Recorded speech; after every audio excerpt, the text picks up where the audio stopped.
Alright, welcome back to Game 10 of Lucid's 2022 tournament, where we are playing Phlegra. It is turn 31. Probably going to have my first mono drop. Never had that happen before. Maybe not. Nothing here is really screaming like magic phase attack. In fact, we only have one attack from Utgard, so I guess they were talking about a different target. Certainly they are fighting multiple people, right? We're not the only threat. They may feel that we're not a particularly dangerous threat. In some ways, this is kind of scary. I didn't really talk about it last turn, but if they were dropping their monolith on top of our pretender, that would mean that there's at least one turn where they need to build a lab in that province, right? And then they can, teleport the monolith out, which means that while our armies are in motion, right, when they could potentially get dropped on, they wouldn't be able to be dropped on because the turn that they're in motion, before they're sitting on top of an enemy fort, the monolith would be, busy building a lab. If the monolith has not been dropped somewhere, that's not the case, so perhaps the monolith drop is yet to come. But let's at least see our attacks. I think this is, our northern force. Please no gem usage. Okay.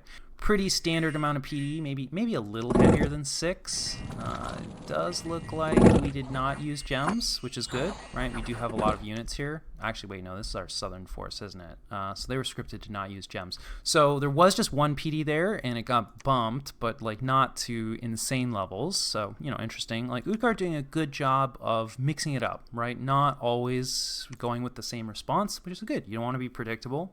I think they've played well so far, despite the fact I just don't love their style. And then let's see, this is just Kalem getting cleaned up by this massive Almost force. Oh, this is kind of interesting because I don't know if they've taken the fort yet, or maybe this is a thug from Kalem. That's cool stuff.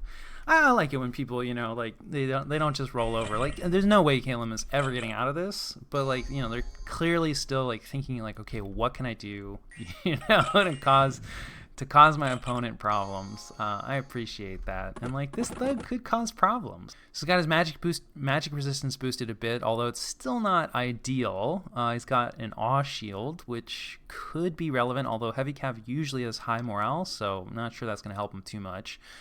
Defense skill has been boosted, but it's good, but it's going to get harassed down. Protection is pretty good. 30 that's going to be tough. And then the spear is going to deal damage. It looks like, an old bird is not ideal from a strength perspective, but obviously Kalem is way past ideal. This is probably the person that's left. Hey, you, Heir of Elder. Here's some gear. Why me? It's no one else is left. 9 hit points, ringer regeneration. Also less than ideal. Does have the fear hat. Managed to put himself asleep with his casting. Gave himself body ethereal, which will absolutely matter. Because I think is just rocking mundane weapons. So they have, quite a rainbow bless here, but magic weapons is not a part of it. Which, I don't know. A lot of people, complain about the ubiquity of magic weapons on blesses. But it looks like, again, it's just a 75% chance to block. So 25% of these attacks are going to go through, and with this really meager regeneration, and you can see not a lot of people lighting up from awe. So these Templar are mostly not impressed by this Elder, but they are struggling. I do think there's mist form on him as well. So Hand of Death looks like he's been set to advance and cast spells probably, or maybe just cast spells. And he's a pretty low level caster. So it doesn't work out. But still a nice effort considering I was expecting them to go AI or do absolutely nothing, and they're trying to do stuff. Didn't do anything, but I do appreciate the effort. And then we have another one of our attacks. This is probably the one that could be spending gems. And our pretender gets to join, and we're not going to spend gems. So Utgard decided not really to invest any province defense here, which is good because it kind of seems like Utgard has shifted their focus. I think they dealt that nasty defeat to us and probably felt that it's okay, I don't need to worry about Phlegra for a little while, which is great because we're going to come in anyway. So hopefully they've deployed the majority of their forces elsewhere, right? And mono drop someone else, and hopefully we're gonna jump on 2 forts. We'll see. This northern force, it really depends on what showed up in that fort for Utgard. And of course we do get attacked, right? So this is no, I don't think this is where our pretender was, or okay, so this is a little deeper into our territory. I'm not sure where this is actually. So more swarm raiding. Though he does look like he managed to hit a province that we don't have enough province defense. And I know I've been talking about increasing it. And I mean, like, this is, you know, somewhat increased, but, like, I don't know if it's going to be enough. We'll see. It's at least a decent PD type. That is one of the nice things about the late age, or not nice things, depending on how much rating you want to do. Oh, that's kind of cool. Yeah, right. They get to summon in the big long dead, which is kind of rough. But it does look like we're going to come away with this, and we're going to grab a mage as well, which is great. So, oh, no, she's going to escape. Maybe we gave her an affliction. We at least keep the province.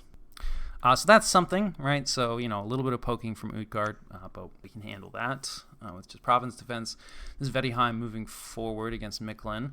Not sure. I feel like this was a force that was sitting. We've seen it before, definitely. I think this was the one that was sitting on one of Miklin's forts.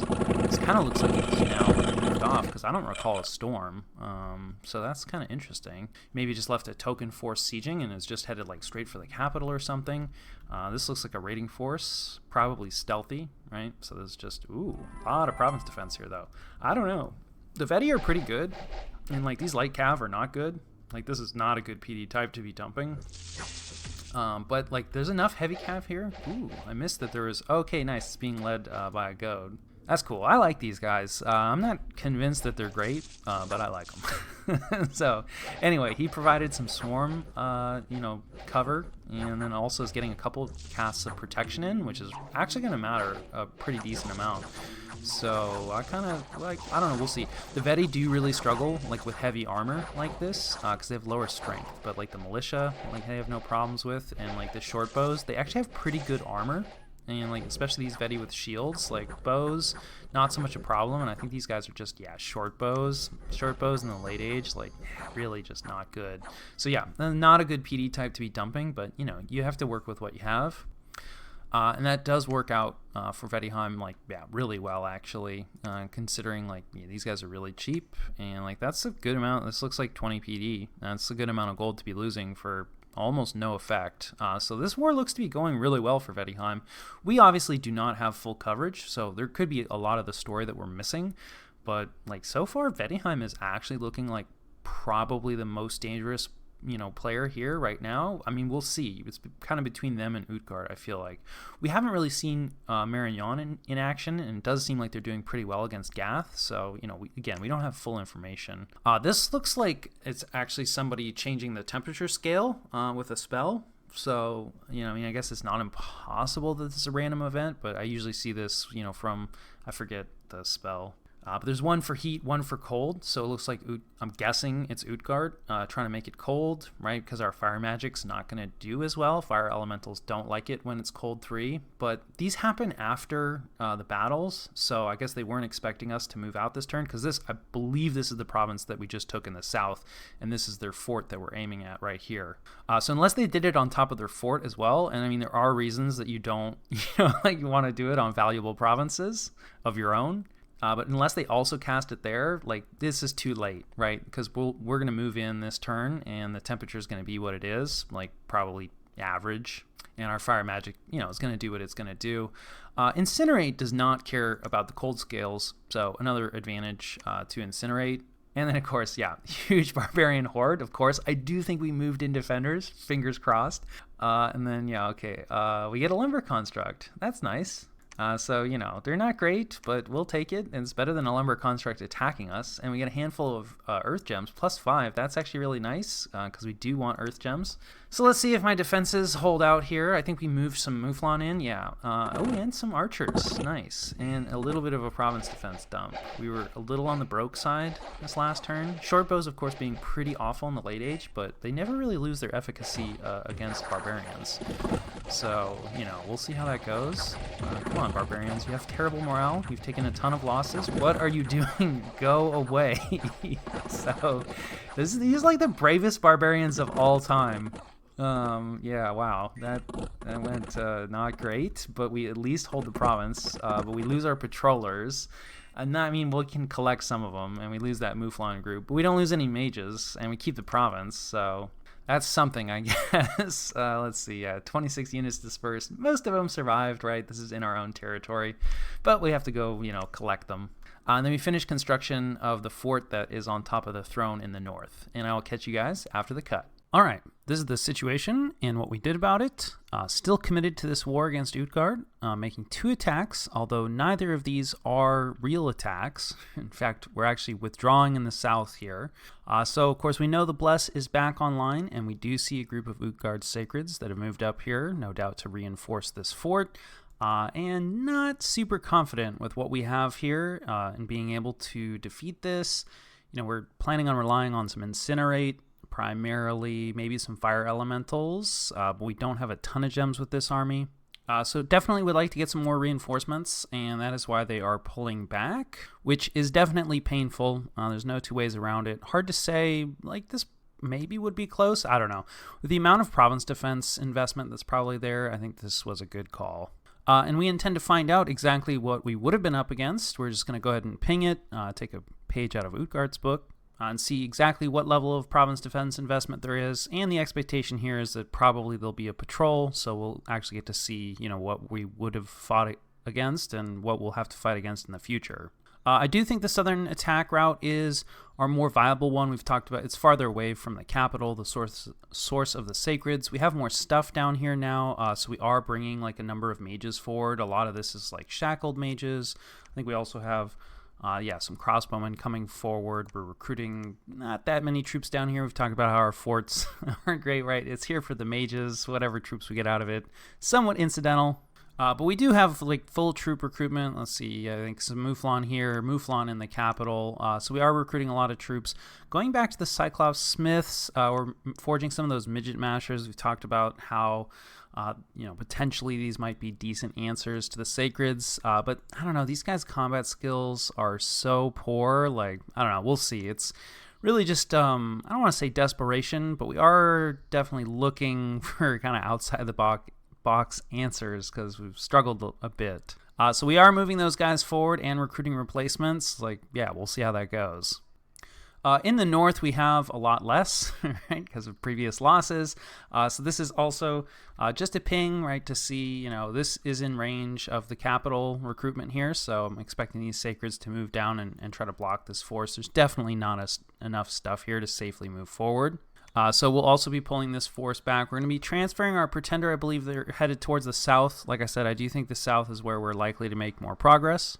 We're also recruiting a few patrollers kind of in the back line here. We really did not do a good enough job, I would say, controlling unrest. It's kind of unavoidable. I think the turmoil maybe was a mistake with Phlegra. The unrest is in all provinces, so it's a lot harder to control. I didn't experiment too much with order scales, so in the future, I might try that. But definitely, even if you can't control it with order scales, I think, more patrollers sooner would have been helpful. You're not going to be able to patrol every single province, but certainly, like the ones that are going to make you more money, probably worth a patrol squad. We have 23 unrest in this province, 14,000 population. We're losing a good amount of money in a lot of locations. So we are trying to take some steps to correct that, but with the benefit of hindsight, I feel like this is something I should have leaned on harder and sooner. Our money situation isn't terrible, though, right? We're recruiting basically full mages, full troops.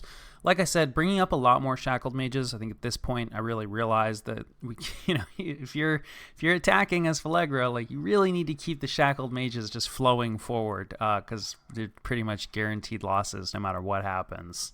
I think that covers the majority of what we're up to. I don't think there's been any major diplomatic changes, though. We haven't really seen a lot of combat between Vedheim and Utgard. I'm not really sure. Maybe a peace happened there. It does look like Vedheim, is on the offensive here against Midgard. Against Miklin. And while, they're a long way from winning this war, it does look like it's going in Vedheim's favor. They do at least have one fort locked down and a pretty large army moving in here. And looking back at this, I think attacking Miklin would have been an option for us at this point. I do think we probably could have gotten out of the war with Utgard. Not sure how much we would have had to give up, if anything.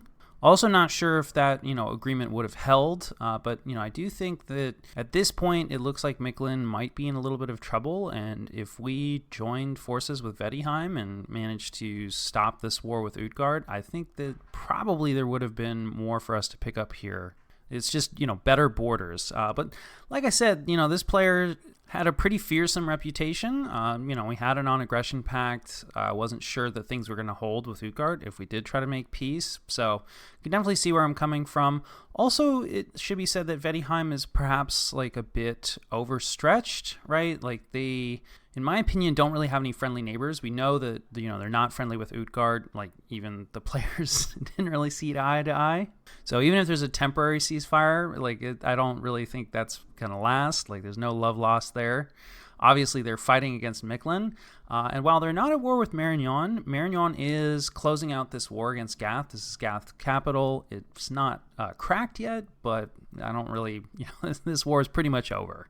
Which means that Marignon is going to be free to operate however they want. Now, Marignon could go in a lot of different directions, definitely, and really no idea where they are going to go. But we do see Vedheim sniping a Gath citadel here, which, never thrills people, considering that Vedheim, hasn't really done any lifting for this war. And, again, Vedheim is already engaged possibly in a two-front war or, a one-front war with a very shaky ceasefire.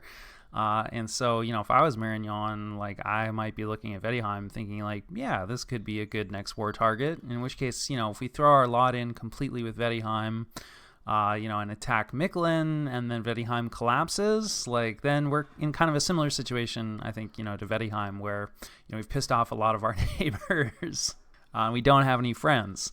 So definitely going against Mictlan was another option, but we did not take it. We are committed to this war against Utgard, and we are thinking that maybe we'll jump in, right, against this potential Vedheim dogpile, because ultimately we do want this chunk of territory in Xibalba. This is why we're here. Nothing's changed too much in research. Going down to Construction 6 for our lanterns, and of course our tyrants will be coming out relatively soon, and they like having full access to gear.